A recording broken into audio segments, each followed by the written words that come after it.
Hello beautiful people, welcome back to the channel. Pots and Petals here, everything garden and allotment related. It's an absolute scorcher today. It's probably the high 20s and it's not even lunchtime, so apologies if I'm looking a little bit sweaty on the camera today. Before we kick off, I did just want to say thank you to my subscribers. You've left a lot of comments, feedback over the last couple of days on my little 2-week break, and it really has meant the world to me, and it has shown me what sort of community we've got here on YouTube, especially amongst the gardening community. So a big thank you to all of you guys. This channel wouldn't be what it is if I didn't have you subscribers, so thank you. But I am back. I'm going to be doing lots more new content. We've got autumn on the way, but I thought we'd kick things off with a September plot tour. So I have been popping down only to water the seedlings, check on the cuttings, but other than that it is looking a little bit of a state at the moment. But we've got the big autumn tidy up coming up, so I'm not too fussed at the moment. I'm just going to let things go as they are and wait for that autumnal weather to hit. But what we'll go and do is we'll start at the front where we normally do, where I park my car, and we'll have a little look round both plots today in the September tour. So come on, let's jump in.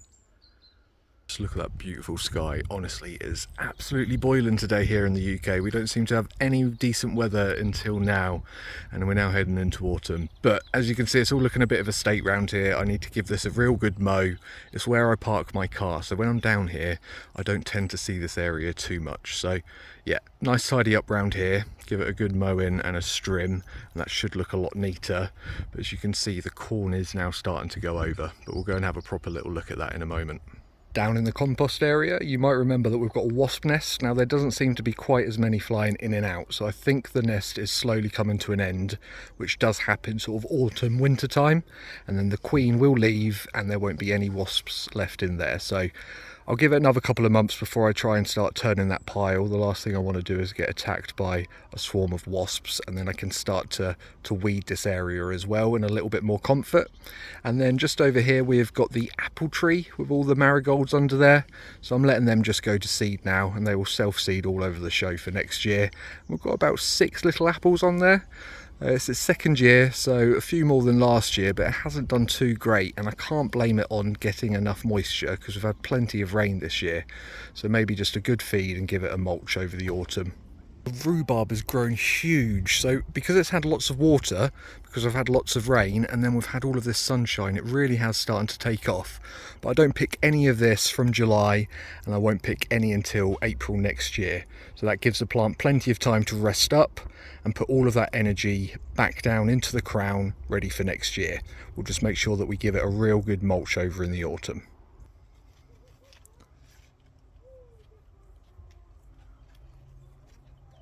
I was really looking forward to one of these cooking apples, and I'm sure I will still be able to use them. However, they've all been attacked by some form of insect that's burrowed in there, and every single apple has got one of these holes in with a load of sort of crystallized sugar type substance on the outside. So I will try and find out what it is that is causing this problem, but I'm hoping that I should be able to just cut these off and still use the bits that are edible. Fingers crossed we get some cooking apples this year. As you can tell, the sweet corn is now starting to well and truly go over. I have probably taken 30 cobs home with me. They've all been blanched and chucked in the freezer. The only problem we have now is that rodents are helping themselves. So I did catch a rat, probably 3 foot up in the plant, having a good old nibble on one of the corn cobs. So I'll have to go through and just make sure that any that are salvageable are taken home with me today, and just make sure that none of those rodents are getting there first.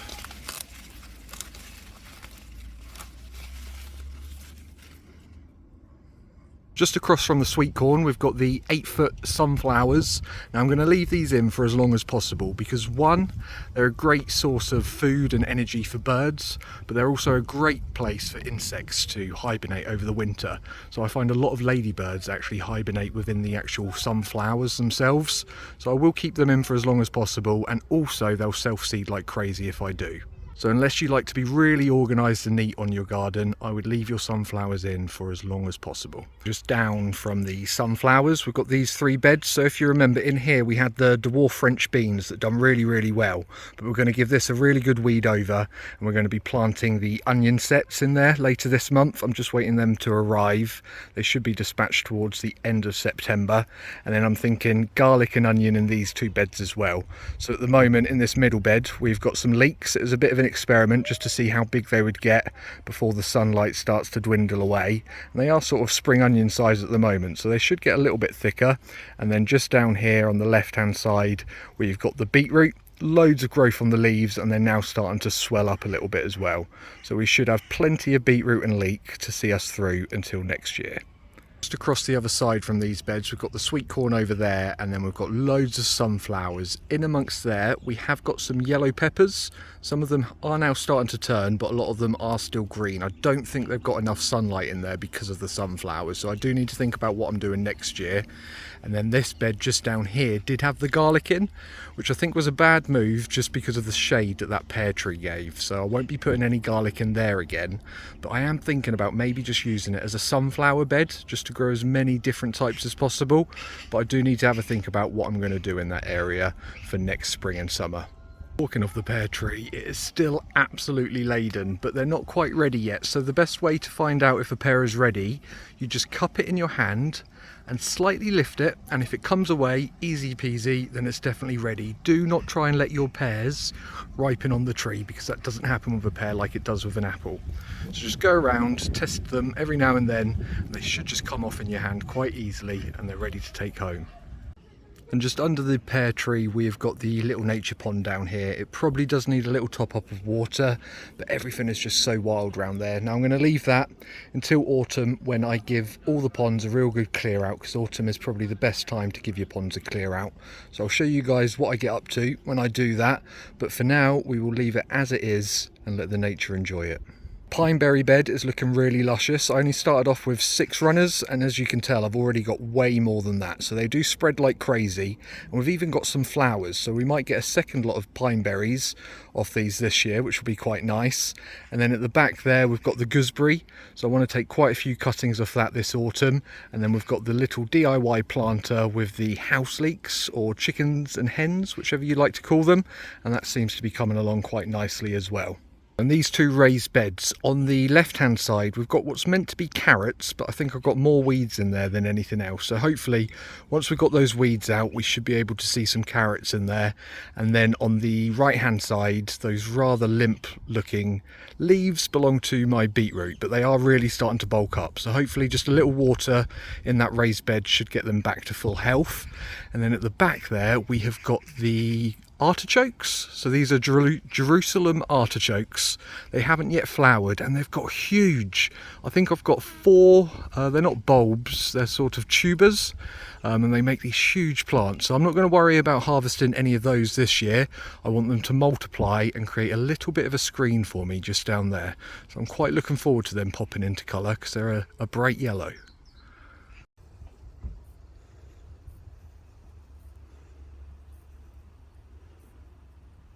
From this angle you can sort of see the height a little bit better. So I'm 6 foot, and it's easily 3 foot taller than me, so that's a 9-foot plant, which is pretty tall, and that's a hell of a lot of energy to be stored in one small tuber.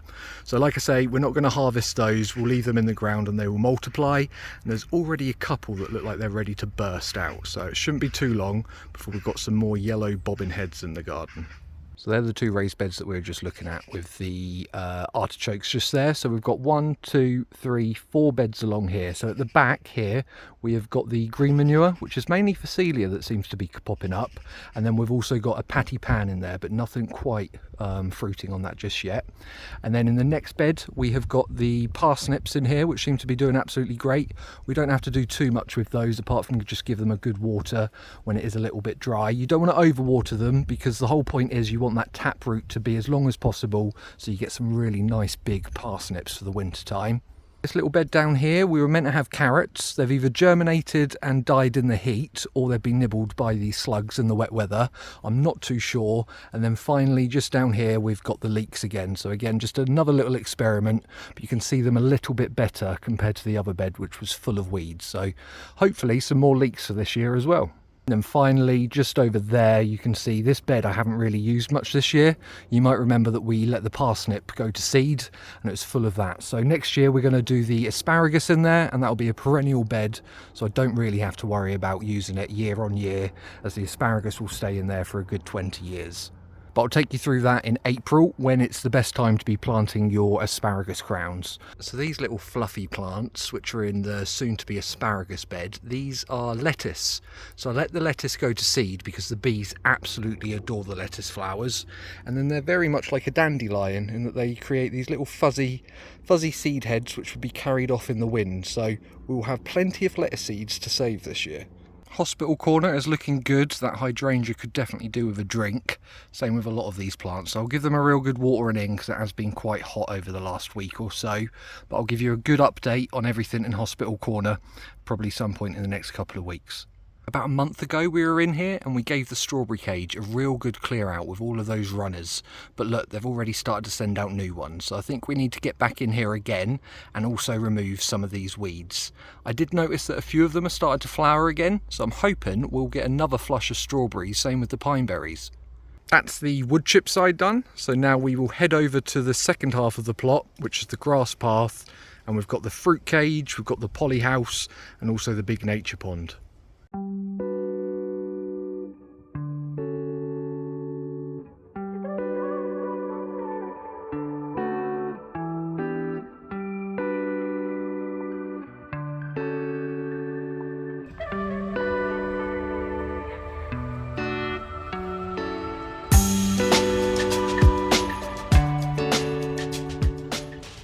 We'll just have a look at these 4 raised beds. So in the one to the left, we have got these lettuce, which has gone to seed, and I'll leave that for the bees and the insects. And the next one along to the right, we have got the patty pan squash. I've got 3 in there, but I've only got 1 fruit that seems big enough. So we'll take that home today and I'll see what recipes I can find online.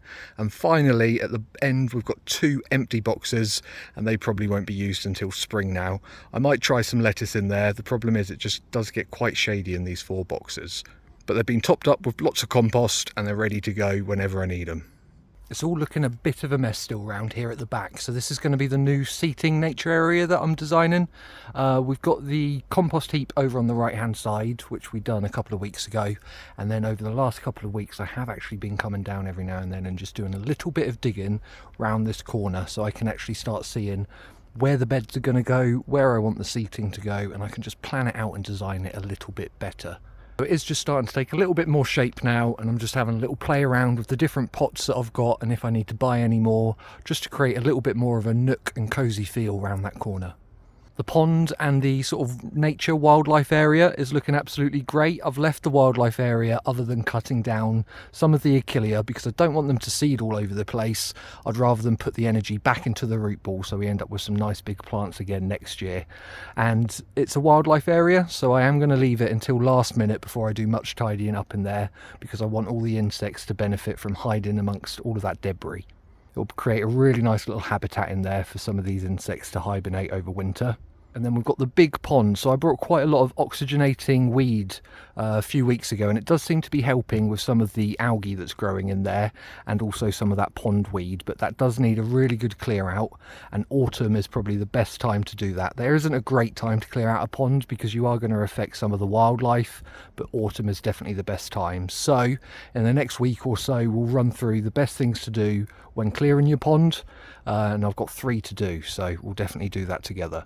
But all the plants are now starting to slowly fall asleep. So the lily, we've got the iris, and we've also got the mare's tail in there. So we'll start hacking some of those back just to clear it up ready for winter. For my British subscribers, can you guess where this little fella has come from? Wilko's, if you got that right. So we've got this little bargain store in the UK called Wilko's, and it might have gone into administration. So I brought this little guy just as a little souvenir in case they do go under, because it's an absolutely amazing shop. Not much going on in the potato pots, so we've got 5 pots full of spring onions which seem to be doing really well. They're now starting to bulk up, so we should get those well before winter, but none of these pots are really going to be used until next year. So we'll top these up with compost over autumn and they'll just sit there until spring. The seedlings are coming on quite well. I need to give them a bit of a water because it has been quite hot, and we are still waiting for a few to germinate. And the foxgloves at the back there, they're also coming on great guns. So we should have plenty of little annuals to put in the garden next year. So just down here we have got bunny tails, which is a grass, and we've got candy tuft, clarkia, larkspur, a peony poppy, and we've also got some cornflowers. So they are hardy annuals and they'll be absolutely fine over the winter. And that goes the same for the foxglove as well.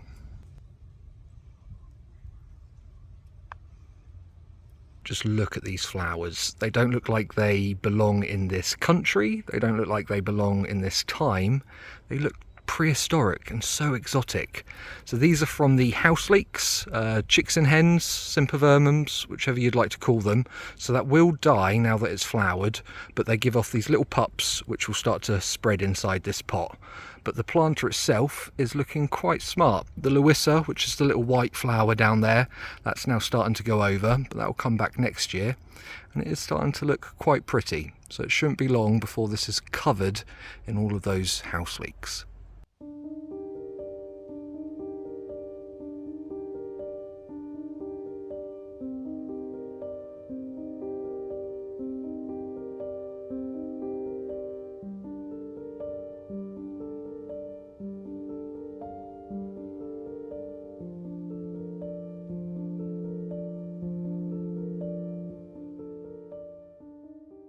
I don't want to be spending too long in here because it's absolutely scorching, but as you can see we've got loads of tomatoes to come home. It's meant to be a little bit cooler tomorrow, so I'm going to do the harvesting then. And we've also got some apple lemon cucumbers, but the other cucumbers, they're well and truly gone now. You can tell because those plants are really limp, and I don't think we'll be getting any more cucumbers for 2023.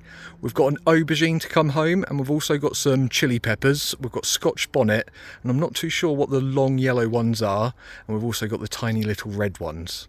As I say, all of that harvesting I will do tomorrow, and I'll bring you guys along with me. Then we've also got the cuttings in here. So we've got the roses, we've got the dogwood, the fuchsias, a few other little bits as well. But the roses, they've already started to take. We've got some new leaves starting to grow on those. Same with the dogwood. We've got quite a few new leaves on the dogwood, and the fuchsias are now starting to bud as well. So from those cuttings, we should end up with quite a few new plants.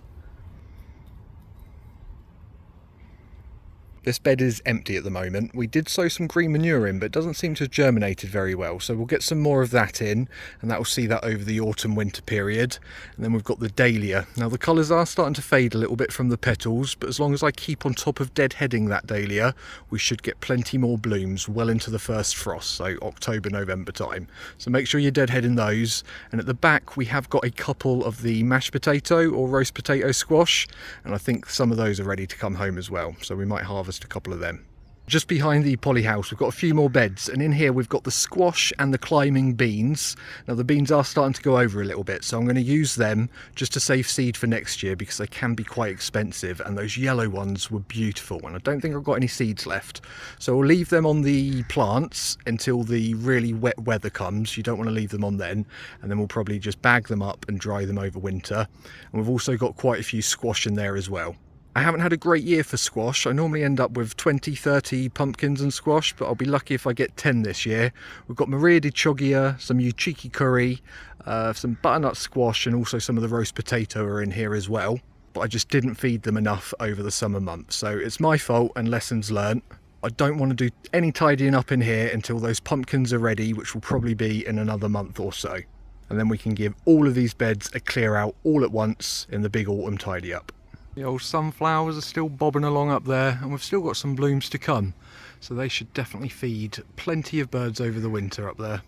If you remember, we spent quite a bit of time in this bed, the flower bed, a few videos ago. But look, all those colours are now starting to pop. We've got oranges, yellows, pinks and purples. So I want this sort of area to be a bit like Monty Don's jewel garden with all of those beautiful colours. So just giving that a tidy up has really made the difference. And I'm hoping that next year, once those plants have really settled in and put those roots into the ground, we should have these pop even better and even bigger. At the far end, the Nigella has already made a complete carpet full of the seedlings, but we'll leave them for the time being, as that will protect the soil over the winter.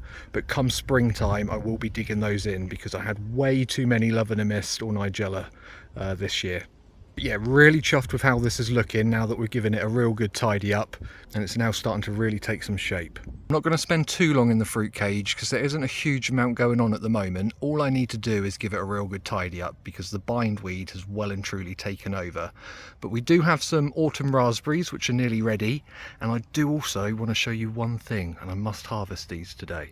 Look, the grapes. So I've tried one of these and they're really sweet and juicy, and I think they're ready to come home. They're not sharp at all. The only problem is they didn't get too big. So whether I just thinned them out a little bit too late, I'm not too sure. So we'll try again next year, but we have got 4 quite big bunches, and a plot neighbour has also given me some red purple ones as well. So we're stored for grapes for the next couple of weeks.